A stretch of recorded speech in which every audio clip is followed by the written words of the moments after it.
이낙연 전 대표는 계속 이재명 대표를 비판하고 있습니다. 민주당이 오래 지켜온 가치와 품격을 잃었고 안팎을 향한 적대와 증오의 폭력적 언동이 난무한다며 이재명 대표 사당화 논란에 답답하게 생각하고 있다고 말했습니다. 정치인의 품격은 모름지기 국민을 위한 것입니다.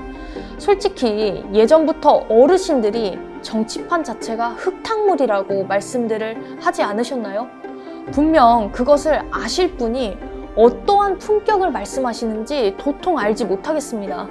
결국 품격을 따지는 것 같지만 현재 국민들이 원하는 것과는 전혀 상관없이 자기 권력을 잡기 위한 이야기를 하고 있는 것입니다.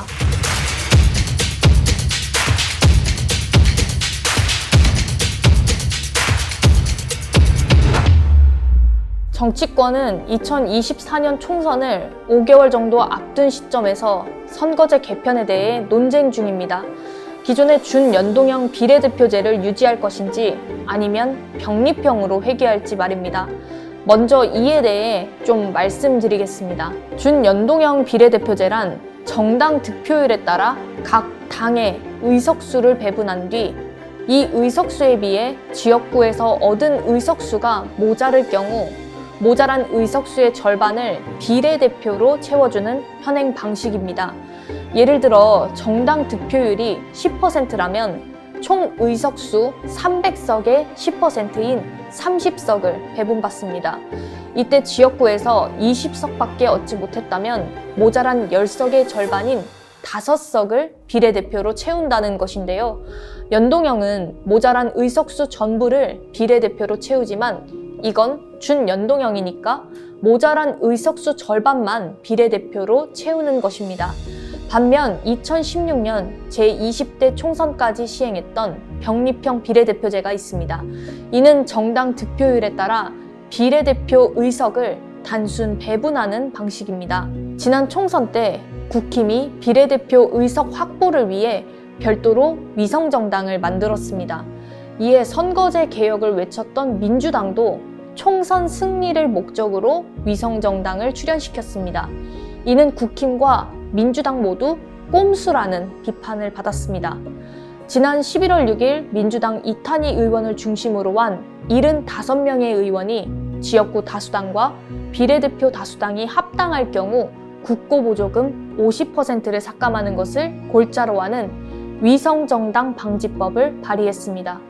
이것은 거대 양당의 정치 체계를 바꾸고 다당제 출현을 위해 반드시 필요한 제도이기 때문입니다. 이탄희 의원은 단독 180석 하기 위해서 위성정당 만들었던 것은 우리의 탈선이었고 우리는 바뀌었다고 선언해야 한다며 위성정당을 만들지 않은 준연동형을 시행하도록 이재명 대표와 민주당 지도부를 압박하고 있습니다.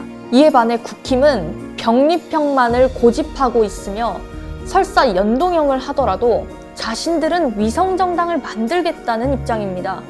어차피 위성정당을 만들지 않겠다고 말한 건 민주당이니 민주당이나 그 약속을 지키라며 뻔뻔한 태도를 취하고 있습니다.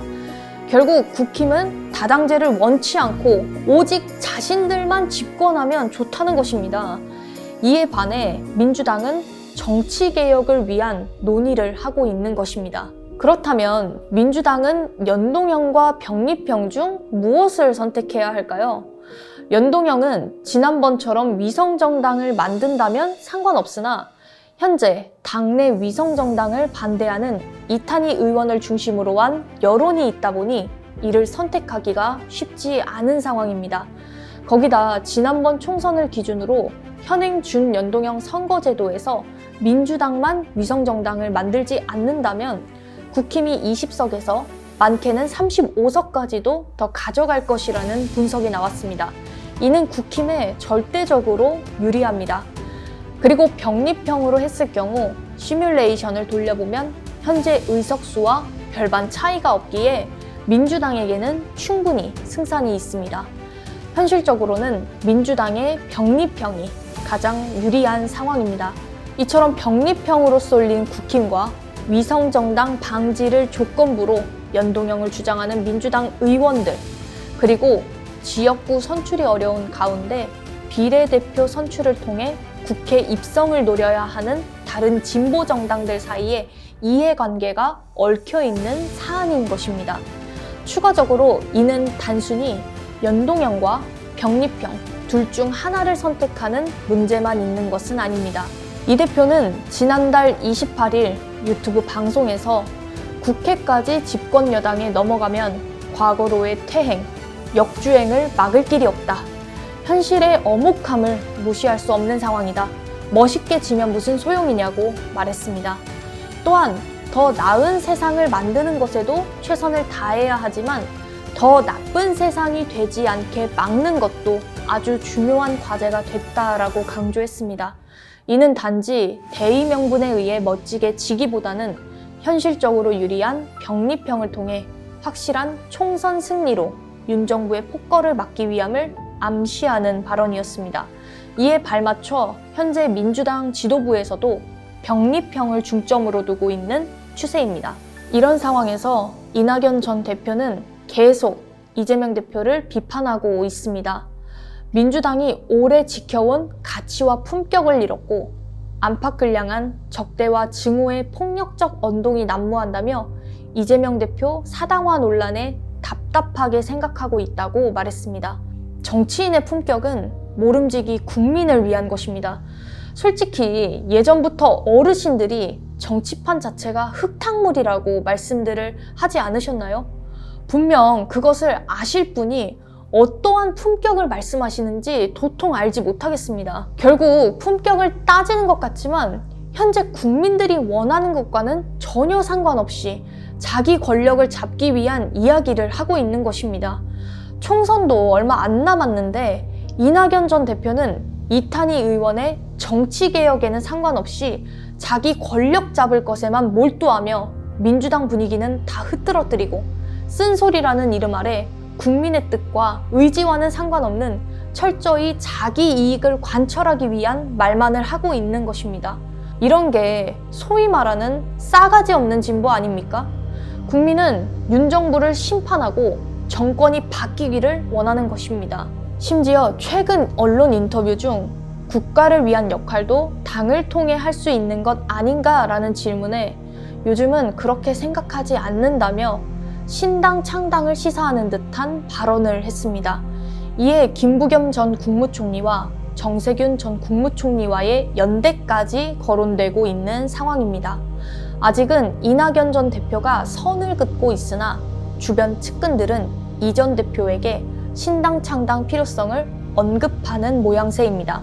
그리고 최근 이낙연 전 대표는 이재명 대표를 향해 대선 당시 이 대표가 공약한 총선용 위성정당 방지와 준연동형 비례대표제를 지키라고 요구했습니다. 국민의 신뢰를 잃어서 손해보는 것은 계산을 안 하는 것 같다. 득실 계산을 너무 공학적으로 보지 말고 국민 마음에 입각해서 계산을 해보면 연동형으로 가는 것이 오히려 득일 수 있다며 일침을 가했습니다. 이와 더불어 김부겸 전 국무총리와 정세균 전 국무총리, 손학규 전 대표 등도 병립형으로의 회귀에 반대하면서 선거제 개편을 소재로 또다시 친명 중심의 당 운영에 부정적인 목소리를 높이고 있습니다. 이렇게 신당 창당을 포함한 이야기들이 나오는데 말로는 이탄희 의원처럼 준연동형 비례대표제를 유지하고 위성정당을 만들지 않는 정치개혁적 압박을 하지만 뒤로는 신당 준비를 하며 여차하면 비례정당을 만들고자 함이 아니겠습니까? 결국 이재명 대표를 압박하여 약속을 지키라 하고 자신은 간을 보고 있다가 신당을 만들어서 나가 비례정당을 얻으면 좋고 아니면 이재명 대표를 압박하여 약속을 얻어내면 민주당 내에서 입지를 얻어 세를 얻고자 하는 선비 같지 않은 고도화된 정치공학적 일거양득 수법이 아닌가요? 저는 이러한 것을 수구라고 말하는 것입니다. 저는 이낙연 전 대표가 실상 준연동형이든 이탄희 의원처럼 준연동형이지만 위성정당 폐지든 중요하지 않다고 봅니다. 그리고 민주당이 총선에서 패하든 승리하든 상관이 없는 것입니다. 다시 말해 윤 정부 아래 국민이 고통받는 것은 외면하고 자신의 권력만 탐하고 있는 것입니다. 이 전 대표 자신이 이탄희 의원처럼 선비인 척하지만 그 외식하는 것에 대해 민주당원인 우리와 국민께서는 바른 말을 해야 할 것입니다. 그리고 이재명 대표는 사명감과 소명감을 가지고 오직 국민만을 바라보며 싸워야 할 것입니다. 그리고 민주당은 아직도 위선적인 선비가 되려고 하십니까? 국민은 이제 더 이상 선비를 원하는 것이 아닙니다. 민생을 돌보며 국정을 상식적으로 안정적으로 이끌어가 나라가 부강해지고 국민 개인의 삶이 윤택해지기를 원하는 것입니다. 내년 선거에 국힘에 패할 시 민심은 실로 민주당에게서 떠날 것입니다. 그리고 물론 이탄희 의원이 말한 것처럼 정치개혁도 중요합니다. 과거 제도로 퇴행하기보다는 다당제 기반 연동형을 강화하고 궁극적으로는 비례의석까지 확대하는 것은 정말 중요합니다. 그러나 내년 총선이 달리 중요합니까? 한마디로 서민과 중산층 그리고 청년을 포함하는 국민을 대표하는 이재명 대표 대 수구보수, 뉴라이트, 수구언론, 정치검찰, 초상류층을 대표하는 기득권 카르텔과의 전쟁입니다. 윤 정권을 위시한 기득권 카르텔은 자기 이익과 기득권을 지키는데 혈안이 되어 있습니다.